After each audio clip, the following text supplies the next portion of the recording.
The Pakistanis were so proud to have played a role in this that they began bringing like delegations of generals to come and look at him.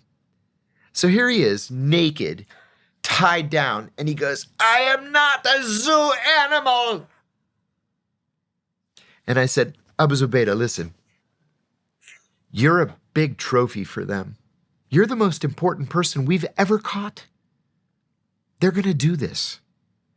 But listen, you got to cooperate. You got to cooperate." So we ended up having some deep conversations. You know, I told you earlier, he had this diary that we captured that night. The CIA and the FBI have very different ideas of what that book was. The FBI said, "Oh, he's insane. It's the rantings of a madman." It's like, on the contrary, he's very, very intelligent. What it was he would write poems, and then he would draw doodles that were quite sophisticated. And then he would, and this is why the FBI thought he was insane, he would write letters to himself as a young man. Like, Abu Zubaydah was 24, and he's writing to himself as a 15-year-old, saying, "Hey, listen, 15-year-old Abu Zubaydah, don't make the mistakes that I made. That time that such and such happened, you shouldn't have done that. Think twice before you do this again. You know, you shouldn't have left Saudi Arabia when you did. You shouldn't have gone to Afghanistan when you did. You should have gone to Jordan instead." Stuff like that.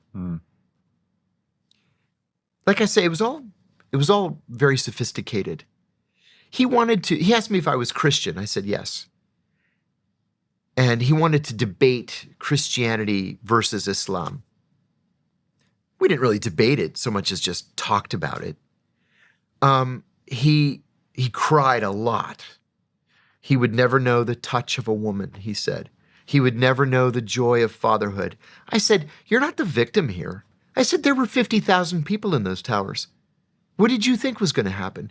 Did you really think that we weren't going to try to find you, to kill you, or to kill bin Laden? What did you think we were going to do?" And he said, "I never wanted to attack the United States. I wanted to attack Israel. All I ever wanted to do was to kill Jews." I said, "Well, you made your bed.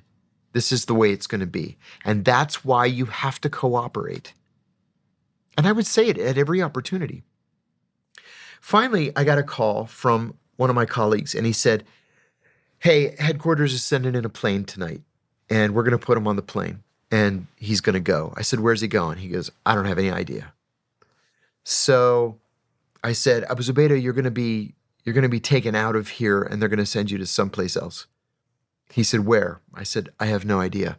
But again, my friends are not nice like I am. You really have to cooperate if you want to have any remnants of a life left. So he was very upset, very frightened is what it was. And he kept asking what time it was, because I said the plane is going to come in. And then we heard the plane land.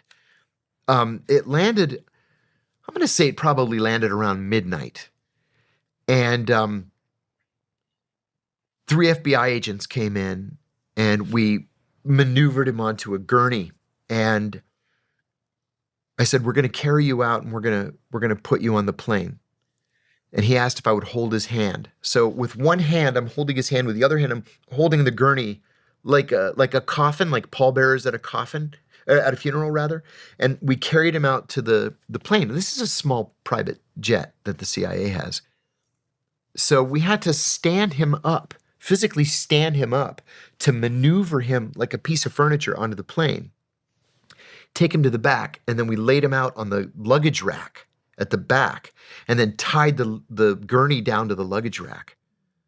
And he's crying the whole time, blood all over us, and he squeezes my hand, and he said, "Pray for me."